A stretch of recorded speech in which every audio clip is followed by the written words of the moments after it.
So many thanks to the organizers, of course, for the invitation. Is this the? I have been asked specifically to engage with the question as to whether the classical paradigm of state practice and opinio juris is still valid today. Now, this in itself, let me for a moment note the time that we have now. This in itself is, of course, a classical and monumental question. The two-element doctrine regarding the formation of custom has been a long time subject of discussion. Reading through these discussions and careful reflections on the discussions, among others by Jörg Kammerhofer and Jean d'Apremont, as we could already glean this morning. But one is struck by the gravitas of it all, but also a bit overwhelmed by the inconclusiveness of the debate, obviously, as we have already seen. One facet of this debate is the interplay, weighing of the two elements. We see it in Dupuy's 1970s coutume sage, coutume sauvage, and we see it in Anthea Roberts' from 2001, the traditional custom, modern custom. But another facet of the discussion is indeed the question whether to speak of two separate elements in the context of law ascertainment. This is often put as requirements, whether this is justified at all. So now views on this have oscillated, as we have also already heard and noticed, of course.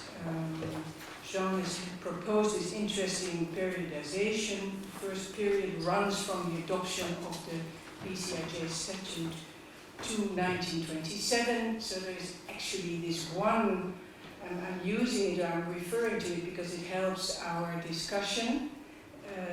There's this one, basically substance, there's the one component, only one indivisible component, practice as evidence of opinio juris. And then there's the second period, runs from the Lotus case up until 1986 via the asylum case and the continental shelf case, and there we see sort of a prevailing doctrine with really two elements,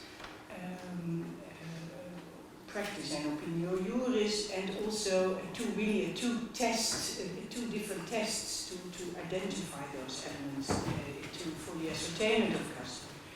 Then the third period from the Nicaragua case in 1986, where there's still two different elements, but it seems to be enough if you identify one to base your claim on that there is a case of custom at hand, and then there is 2018, the ILC conclusions on identification of custom, where there is a bit of ambiguity, constructive ambiguity, one could say, on the role of the separateness of practice and opinio juris, also because it has now been formally pronounced that they can be found in the same act. I'm not sure I agree with some of the speakers on whether this really means sort of double counting, or whether it means the same type of act, or whether there are different levels of analysis, so that still it's not a problem, but I don't want to go into that. True to say, for the ascertainment of custom, to go back for a moment to this distinction that we discussed this morning, for the ascertainment of custom, it isn't, of course, very practicable when everything is found in the same verbal act. Every claim is based there. Now, to return to the invited title of this talk, the thing then is, of course, to decide what it means to ask whether the paradigm is valid. And arguably, especially after all the wonderful discussions and presentations, the question really depends, for one, on whether you take a philosophical or theoretical or doctrinal perspective, with all due regard to the variety of meanings given to the terms, especially in the context of law. And then it depends on whether one aims for a theory of lawmaking or for a doctrine of ascertainment, which seems to be now the dominant lens, even if some colleagues feel there is really no difference anymore, maybe, between still the answer is uncertain. As a theory, the two-element classical paradigm seems invariably in use. Also, if you see how we use, it is our point of reference, obviously, in all the discussions with all the different opinions. And in that sense, it is valid. As a doctrine and as a heuristic technique, which receives the most attention, also because of the ILC work, I suppose, the two-element doctrine seems wobbly and imprecise, as we have also seen, as been pointed out by several authors. It can, of course, logically be argued that we inevitably need the two elements, especially opinio juris, to distinguish customary international law from patterns of just behavioral regularity, for example, or as Jan Kammerhofer has mentioned in one of his articles, from other normative systems than legal normative systems, which of course is also something to remember. I do not have the ambition to try and recap the long time debate then with a view to some kind of conclusion. Instead, I will try and include a somewhat different angle. I wouldn't dare to call it a disruptive claim, but just a different angle by focusing on the diachronic aspect of the proposed title, which speaks about still valid. Is it still valid, the paradigm? And then a question would be whether the two-element doctrine will continue to be valid or will it be tenable in the 21st century international law. And to examine whether our two-element paradigm is future-proof and how it would hold up in all its fuzziness as a method for ascertainment, we should then look, I suppose, at trends in international law today compared to the time when this whole paradigm came about. And it's fair to say that in a general sense the two most prominent trends are the increase in shades of normativity and secondly, firstly, the arrival on the scene of new actors, non-state actors. Those are, you could say, are two prominent developments. And since custom as such is a formal source, the suitable test of enduring validity, I would say, is first of all to be found in relation to the new actors, the non-state actors. So we would then ask how the two-element paradigm will perform its function for the ascertainment of a custom in relation to a non-state actor. And the candidate then, par excellence, is of course the International Intergovernmental Organization, the most successful newcomer and full-fledged non-state participant in international public law, I would say. My proposition is that the conceptualization of the two-element doctrine since the drafting of 38.1b, whether you see it as two facets of one element or as two elements proper, that conceptualization has been very, maybe not connected to, but in any case well aligned with the sovereign state, more than to the international legal person in abstracto. This is not surprising given the fact that states for a long time were considered to be the sole international legal persons.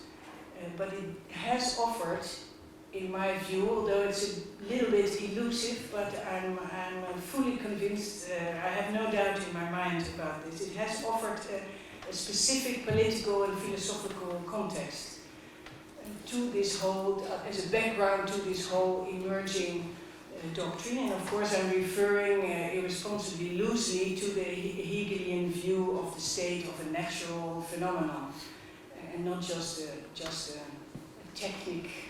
technical issue, a legal person or corporate person.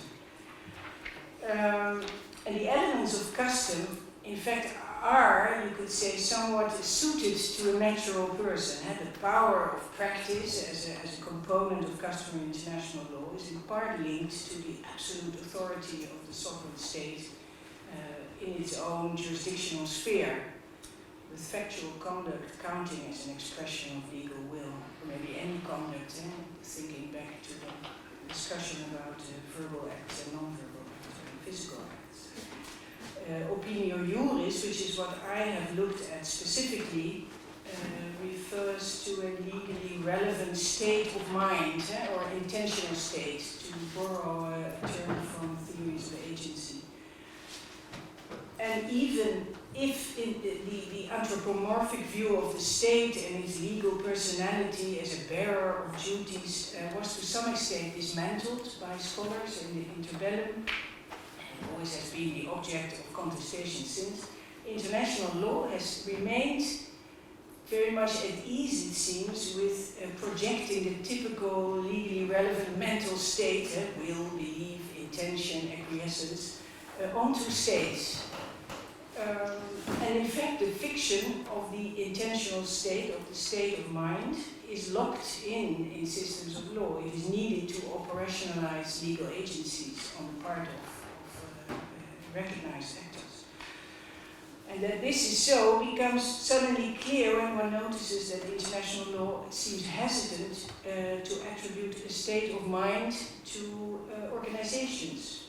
Just no international court of justice opinion comes to mind in which the intention of the organization is at issue, as opposed to decisions where the intention of states play a role, for one. It is very visible. I looked at that some time ago in detail in the conceptualization of law of treaties for organizations, so the Vienna Convention of 1986. And it has now been confirmed recently, in my view, by the 2018 IC conclusions, which are declaredly geared to practice, and so they purport to reflect practice. And organizations as independent custom makers have an extremely modest role. So apparently there's not much happening there. That's what I mean to say by stressing the link to practice. Apparently in practice there's not much happening in this respect. Now this limitation in the imaginary of international law, when it comes to the attribution to international organizations of an independent, I will use the shorthand, juridical will, this can be linked to, in my view, to the organization's functional, mechanistic identity in international law. In all its political and theoretical facets. And this is an identity which has persisted even after organizations came to appear as prominent independent legal actors, increasingly so, of course. Let me skip some in light. 2 minutes exactly.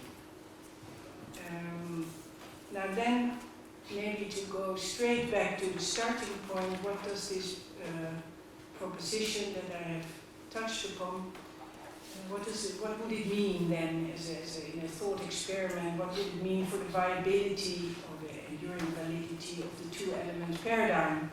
I've said that this depends also on how it can be applied to other actors than states, since these will increasingly be there.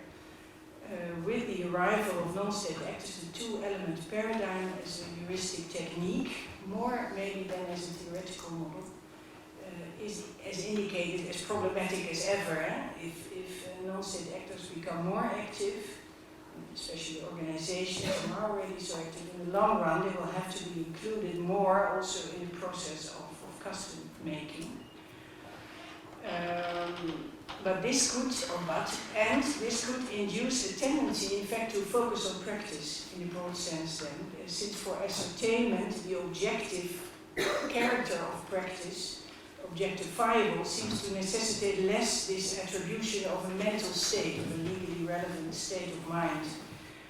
That said, at a theoretical level, the two-element doctrine, or at a conceptual level or a philosophical level, the two-element doctrine might be needed even more than before, because with the inclusion in the system of non-state actors, such as international organizations, non-state actors that do not have this proto-power that is sovereign power, this political weight, custom generation might less readily be seen as legitimate, or custom claims rather than automatic generation, might less readily be seen as legitimate when it is based either only on practice or only on opinio juris. So, final sentence, something may be of attention there for future development in the use of custom identification. Thank you.